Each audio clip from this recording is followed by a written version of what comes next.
Chicken curry ready చేద్దాం రండి. Sunday special. ఈరోజు నేను చికెన్ కర్రీ తయారు చేస్తున్నాను. తయారీ విధానం మీకు ఇప్పుడు నేను చూపిస్తాను, చూడండి. ముందుగా స్టవ్ వెలిగించుకోవాలి.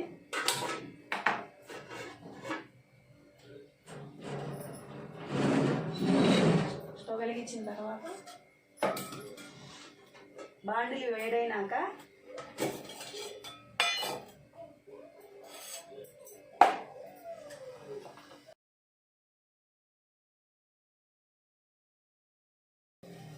ఈరోజు సండే కదా, మీరు ఏమేమి స్పెషల్స్ చేస్తున్నారు ఈరోజు నాకు కామెంట్ బాక్స్లో కామెంట్ చేయండి.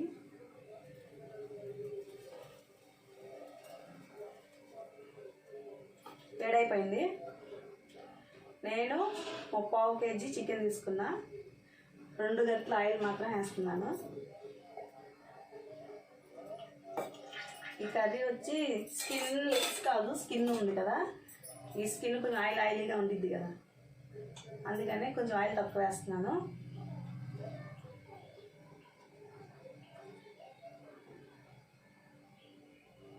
వేడవకుండా వేస్తాం అనుకోండి, నూనె వాసన వస్తుంది కదా, అందుకని వేడి అయినాక మనం చికెన్ వేసుకోవాలి.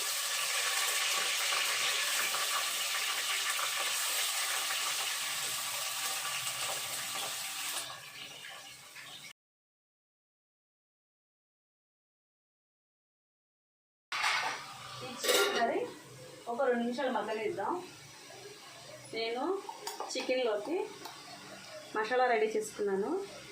అల్లం, వెల్లుల్లిపాయలు, ధనియాలు, చెక్క, లవంగాయ, గసగసాలు మొత్తం కలిపేసి పేస్ట్లా చేసేసుకున్నాను. ఉల్లిపాయలు, పచ్చిమిరపకాయలు, ఈ మిశ్రమాన్ని నేను చికెన్ కర్రీలో వేసేస్తున్నాను.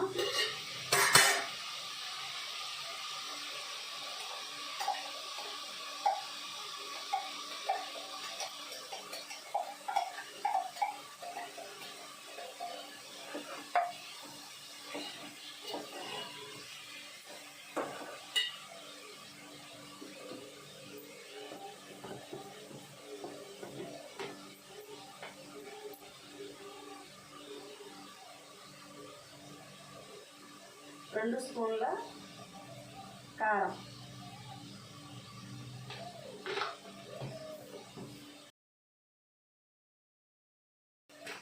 చిటికెడు పసుపు,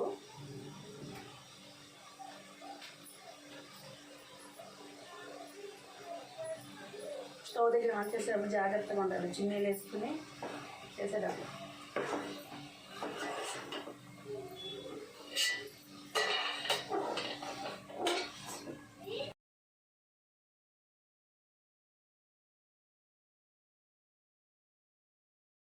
రెండు స్పూన్ల కళ్ళుప్పు వేస్తున్నాను, చూడండి. 1, 2 స్పూన్లు.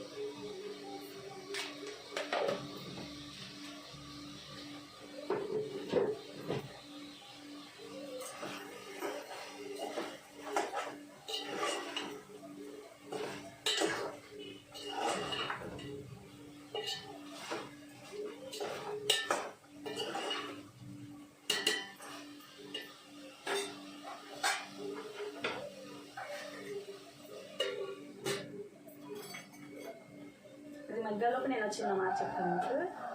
చిన్నప్పుడు మా ఫ్రెండ్ నేను కలిసి స్కూల్కి వెళ్ళేవాళ్ళం. మా ఫ్రెండ్ పేరు రోజా. తనైతే చాలా క్లాస్గా నైస్గా మాట్లాడేది ఫ్రెండ్స్.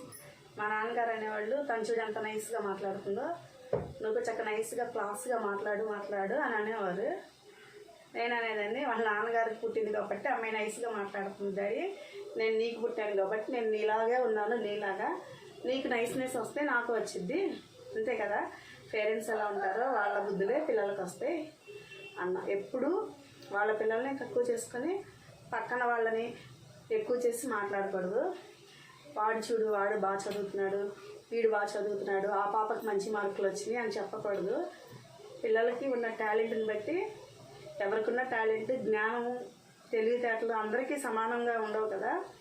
ఎంకరేజ్ చేయాలి, టయానికి చదువుకోమని చెప్పాలి తప్ప 1-2 సార్లు వాళ్ళతో పోల్చి ఎంకరేజ్మెంట్ అనుకుంటాం.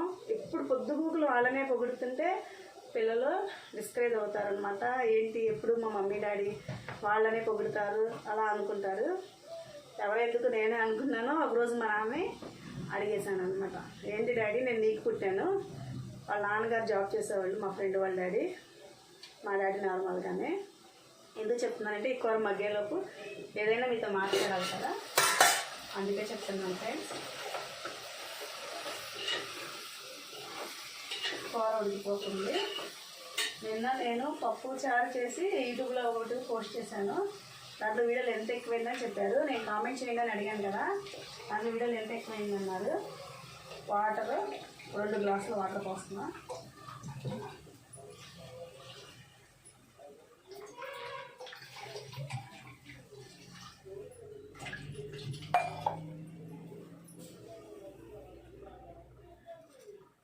ఫ్రెండ్స్ అని ఎవరి నేమ్స్ చెప్పొద్దున్నారు, అయినా మా ఫ్రెండ్ నేను చెప్పేశాను. అలవాటు చేసుకుంటాను, ఓకేనా. కవిత్వాలాగా అలా చెప్పలేను కదా, ఉన్నది చెప్పాలి. కవిత్వం అనుకోండి, కవిత్వంలాగా చెప్పాలి.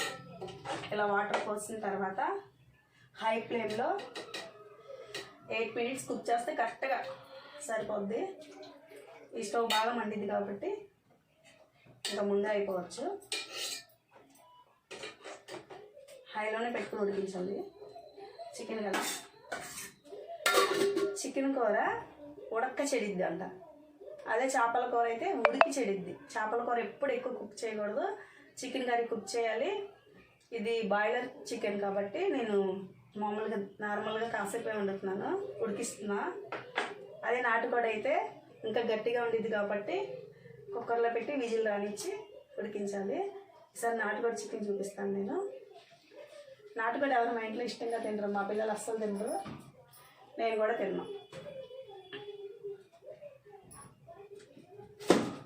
ఓకేనా.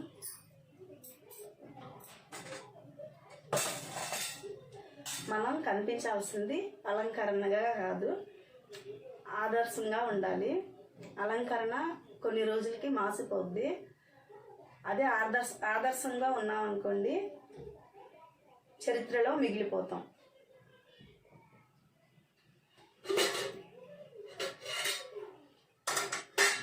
అప్పుడే కర్రీ ఉడికిపోతుందండి.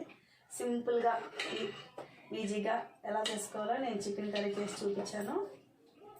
మసాలాలు వేయటం చూపిస్తే టైం అయిపోతుంది కదా, ఎక్కువ టైం పడుతుందా, లాంగ్ వీడియో కాకుండా లెంత్ ఎక్కువైపోతుంది అన్నారు కదా ఫ్రెండ్, అందుకే నేను తగ్గించాను. మసాలాలు ముందే వేసుకున్నా.